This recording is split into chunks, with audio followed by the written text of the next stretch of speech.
గౌరవ సభ్యులు కల్వకుంట్ల సంజయ్ గారు, కల్వకుంట్ల సంజయ్ గారు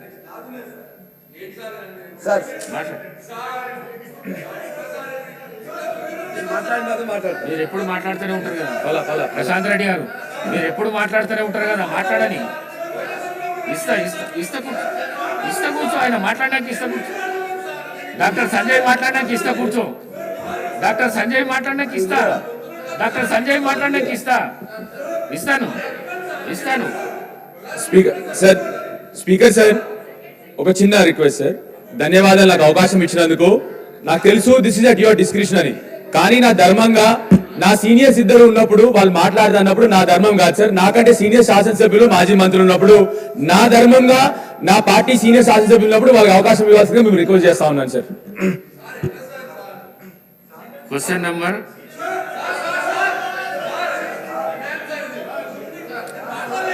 ప్రశాంత్ రెడ్డి గారు మాట్లాడారు.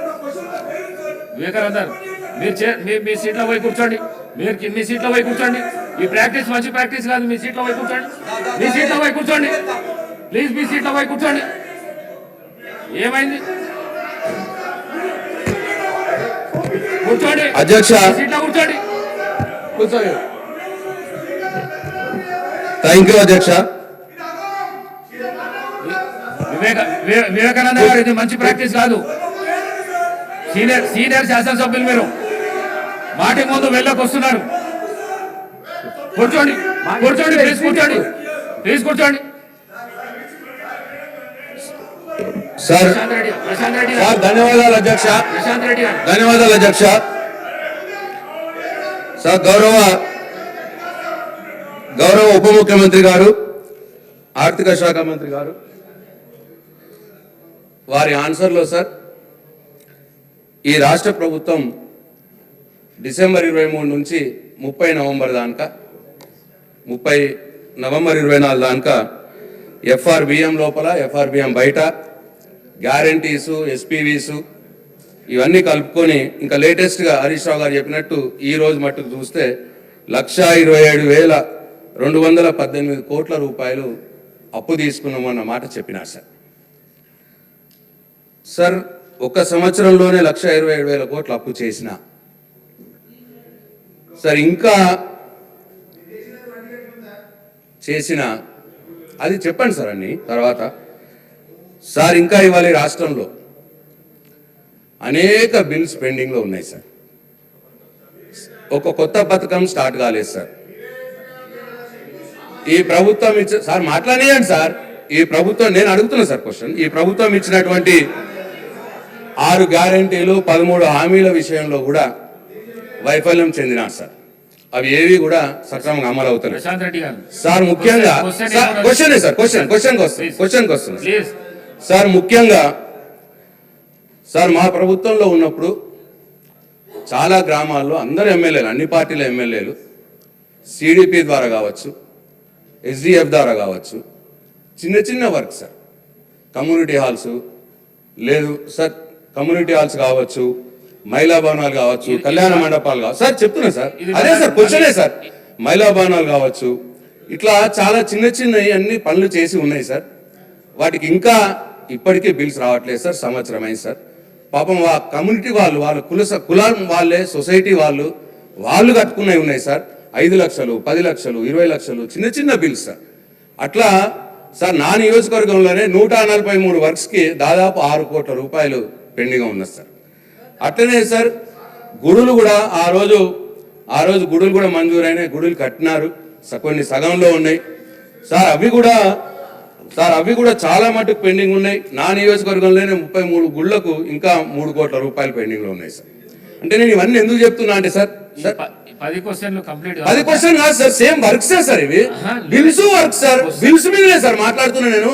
అప్పులు, ఆదాయము, చెల్లింపుల మీదనే మాట్లాడుతున్నా సార్ నేను. సార్ అట్లనే సార్ మన ఊరి మన బడి కింద సార్ ఆ రోజు స్కూల్ ఎస్ఎంసీ కమిటీస్ ఉంటాయి సార్, స్కూల్ మేనేజ్మెంట్ కమిటీలు పనిచేసినాయి సార్. పాపం విద్యా కమిటీలు సార్, అలా కాంట్రాక్టర్లు కూడా కాదు సార్ వాళ్ళు. అవి కూడా మొత్తం పెండింగ్ ఉన్నాయి సార్. బిల్స్ ఒక్కటి కూడా ఇవ్వట్లేదు సార్.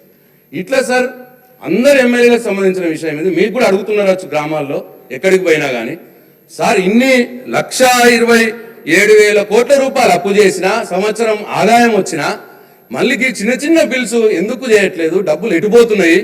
ఈ బిల్స్ చిన్న చిన్న బిల్స్ అన్ని కూడా ఈ కుల సంఘాలు కావచ్చు, టెంపుల్స్ కావచ్చు, అట్లనే మహిళా బాణాలు కావచ్చు, ఇవన్నీ ఏవైతే ఉన్నాయో సార్ ఇవన్నీ తొందరలోనే చెల్లించాలని ఎప్పటిలోపల చెల్లిస్తారో నేను మీ ద్వారా ఫైనాన్స్ మినిస్టర్ గారిని చెప్పాలని చెప్పి నేను మనం చేస్తున్నా సార్. డిప్యూటీ సీఎం గారు, గౌరవ డిప్యూటీ సీఎం గారు. అధ్యక్ష, గౌరవ సభ్యులు సాధ్యమైనంత వరకు సభను తప్పుదోవ పట్టించడం కోసమే ప్రయత్నం చేస్తూ ఉన్నారు పదే పదే. సరే హరీష్ రావు గారు చెప్పారంటే రాజకీయం కోసం చెప్తా ఉన్నారు అనుకోవచ్చు. మరి ఆయన వారి వెనక ఉన్నటువంటి అంతకుముందు మంత్రిగా లెజిస్లేటివ్ అఫైర్స్ మంత్రిగా చేశారు, వారైతే సత్యదూరమైన మాటలు మాట్లాడరని నేను అనుకున్నాను. కానీ వారు కూడా అట్లాగే చెప్తా ఉన్నారు. చాలా పెండింగ్ ఉన్నాయి, మీరు 1,00,000 కోట్లు అప్పు చేశారు, మీరు 1,00,000 కోట్లు అప్పు చేసి బిల్లులు క్లియర్ చేయట్లేదు అంటున్నారు. 1,00,000 కోట్లు మేము చేయలేదని చెప్పేది అండి. మీ మీద గౌరవంతోనే చెప్తా ఉన్నాను. మీరు అడిగారు కాబట్టి అన్ని చెప్తాను, లేకపోతే చెప్పామనుకున్నాను. నేను 1,00,000 కోట్లు మేము చేయలేదు అధ్యక్ష. మళ్ళీ ఒకసారి చెప్తా ఉన్నాను క్లియర్గా, 52,000 కోట్లు మాత్రమే ఈ ప్రభుత్వం అప్పు చేసింది. దాంట్లో 66,000 కోట్లు వీరు చేసిన అప్పు వడ్డీ కట్టడానికే తీర్చాం అధ్యక్ష. వీరు చేసిన అప్పుకి ప్రిన్సిపల్ అమౌంట్, వారు చేసుకొచ్చిన అప్పు ప్రిన్సిపల్ అమౌంట్కి ఆ వడ్డీకి కలిపి 66,000 కోట్లు మేము ఈ 10-11 నెలల్లో కట్టాము అధ్యక్ష. ఒకసారి ఆలోచన చేయండి, ఈ రాష్ట్ర విభజన జరిగినప్పుడు సంవత్సరం మొత్తానికి అప్పులు, ప్రిన్సిపల్ అమౌంట్, లేకపోతే ఇంట్రెస్ట్ అన్నీ కలిపి సంవత్సరం మొత్తానికి 6,400 కోట్లే అంత ఉండేది కట్టడానికి. అటువంటిది ఈ 11 నెలల్లో ఈ 10 ఏళ్ళు వీళ్ళ పరిపాలన వల్ల సంవత్సరానికి 6,400 కోట్లు కట్టేదాన్ని మేము 66,000 కోట్లు బ్యాంకులు కట్టాల్సిన పరిస్థితి దృష్టిని తీసుకొచ్చారు అధ్యక్ష. వీళ్ళు మళ్ళీ ఇప్పుడు నీ సూత్రాలు మాట్లాడుతూ ఉన్నారు అధ్యక్ష. ఏం చేయాలా? ఇంకా ఇన్ని సత్యదూరమైన మాటలు మాట్లాడితే ఎట్లా? ఇంకో మాట చెప్తా ఉన్నారు అధ్యక్ష, చాలా బిల్లులు పెండింగ్ ఉన్నాయి. ఎస్, బిల్లులు ఎవరు పెండింగ్ పెట్టిపోయారు అధ్యక్ష? ఒకటా రెండా అధ్యక్ష? 40,000 కోట్ల రూపాయలు, 40,000 కోట్ల రూపాయలు పెండింగ్ పెట్టిపోతే మేము మీరు తెచ్చిన అప్పులకి వడ్డీ అసలు 66,000 కోట్లు ఆ అప్పుకి డబ్బులు కడుతూ మీరు ఈ పెట్టిపోయిన 40,000 కోట్ల బిల్లులు పెండింగ్ కూడా డబ్బులు కట్టుకుంటూ వస్తా ఉన్నాం. అర్థమైంది? ఆ అప్పు వడ్డీ 66,000 కోట్లు ఆడగట్టాము. ఇక్కడ అధ్యక్ష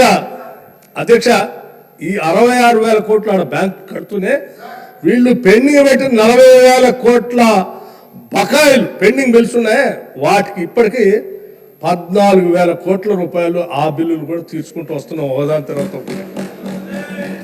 40,000 కోట్ల నుంచి 28,000 కోట్లు తీసుకొచ్చాం దాన్ని. మీరు 10 ఏళ్ళు మురగబెట్టిపోతే 11 నెలల్లో మేమంత క్లియర్ చేసుకుంటూ వస్తా ఉన్నాం. ఇది ఎవరైనా రాష్ట్ర ప్రయోజనాల గురించి ఆలోచన చేసేవాళ్ళు ఎవడైనా ఆలోచన చేస్తారు అధ్యక్ష. అట్లాగే